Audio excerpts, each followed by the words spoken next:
اور رومن سے پوچھا خدا نے کہ اگر تم میرے لوگ بن جاؤ تو تم میرے لیے کیا کرو؟ انہوں نے کہا کہ خداوند ہم تیرے لیے بلڈنگز بنائیں گے، آرکیٹیکچر کھڑے کریں گے۔ خدا نے کہا اوکے میں تمہیں پھر بعد میں بتاؤں گا۔ خدا گریکس کے پاس گیا، یونانیوں کے پاس، اور یونانیوں سے پوچھا کہ اگر میں تمہیں اپنی قوم بنا دوں تم میرے لیے کیا کرو گے؟ یونانیوں نے کہا کہ ہم تیرے لیے فلسفہ لکھیں گے، ہم تیرے لیے سائنس نکالیں گے، ہم تیرے لیے الگورتھمز تیار کریں گے۔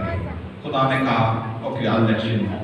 الٹیمیٹلی خدا کو خبر ملی کہ دور دراز کسی علاقے میں ایک بہت ہی اجڑ قسم کے اور بہت ہی سرکش قسم کے چھوٹی سی قوم میں آباد ہے جسے عبرانی کہتے ہیں، یہ عبری قوم ہے، اور یہ بھی کہیں بستی ہے، تو اس کو بھی پوچھا جائے۔ عبرانیوں کے پاس خدا گیا اور خدا نے کہا کہ میں تمہیں اپنے لوگ بنا لوں، if I make you my chosen one، تم میرے لیے کیا کرو گے؟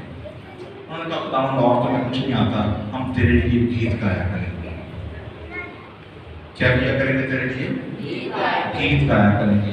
اور یوں عبرانی قوم خدا کی سب سے پسندیدہ قوم بن گئی۔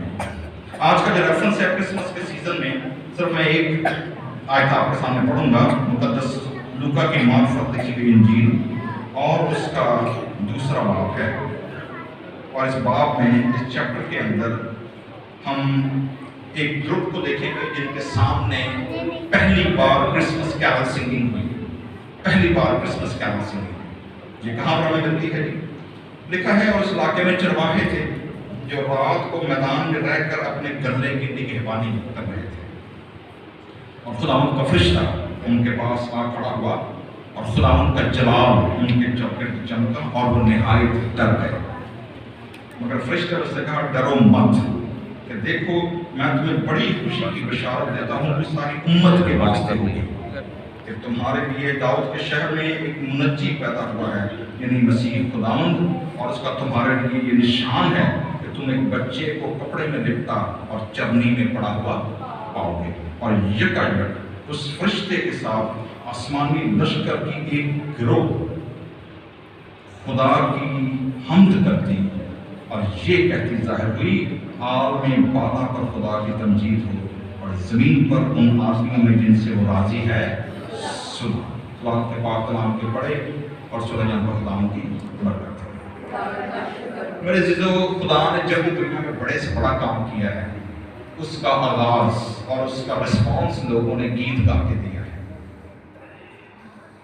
بائبل مقدس کی پہلی کتاب پیدائش کا پہلا چیپٹر جو ہے، دس از اے ہیبرو پوئٹری، یہ عبرانی شاعری ہے، اور ایک اسکاٹش مصنف سی ایس لوئس یہ کہتے ہیں کہ خدا نے جب کائنات بنائی تو خدا نے تخلیق کا گیت گایا، اور یوں خدا گاتا چلا گیا، اور یوں تخلیق ہوتی چلی گئی، اور یوں وہ کریشن سانگ بن گیا۔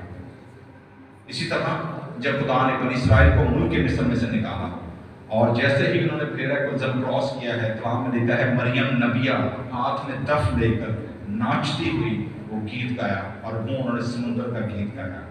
داؤد بادشاہ جب پہلی بار عہد کے صندوق کو یروشلم میں لے کر آتا ہے تو وہ عہد کے صندوق کے سامنے ناچتا ہوا اور گاتا ہوا وہ خدا کی حمد کرتا ہے، اور وہاں پر پورے داؤد کی ایک پوئٹری ہے، ایک نظم ہے پوری جس میں خدا کی حمد کرتا ہے۔ اور اسی طرح جب ہم نئے عہد نامے میں آتے ہیں تو سب سے بڑی نیوز جب زمین پر بریک کی گئی خداوند یسوع مسیح کی پیدائش کی، باقی سب نے آپ دیکھیں گے نئے عہد نامے میں بھی 3 گیت آپ کو ملتے ہیں جو بڑے بڑے پاورفل ہیں، زکریا کا گیت، مریم کا گیت، اور پھر فرشتوں کا گیت۔ یہ تینوں گیت ہیں جو گائے گئے اور جن لوگوں نے گائے، لیکن پہلے 2 گیت جو ہے وہ انسانوں نے لکھے، رسپونڈ کیے۔ یہ جو گیت ہے یہ آسمان سے لشکر گاتا ہوا ہے۔ تو ہم مسیحی لوگ کیوں یہ گیت گاتے ہیں؟ کیونکہ آسمان پر خدا کے فرشتے خدا کی کیا کرتے ہیں؟ ہم تو ثنا کرتے ہیں، اور خدا خود چونکہ موسیقار خدا ہے، اور خدا اپنے لوگوں سے توقع کرتا ہے کہ اس کی حمد کے گیت گائے جائیں۔ اس لیے میں آپ سب کو جتنے لوگ یہاں بیٹھے ہیں شکریہ ادا کرنا چاہتا ہوں کہ آپ آدھی رات کو یہاں گیت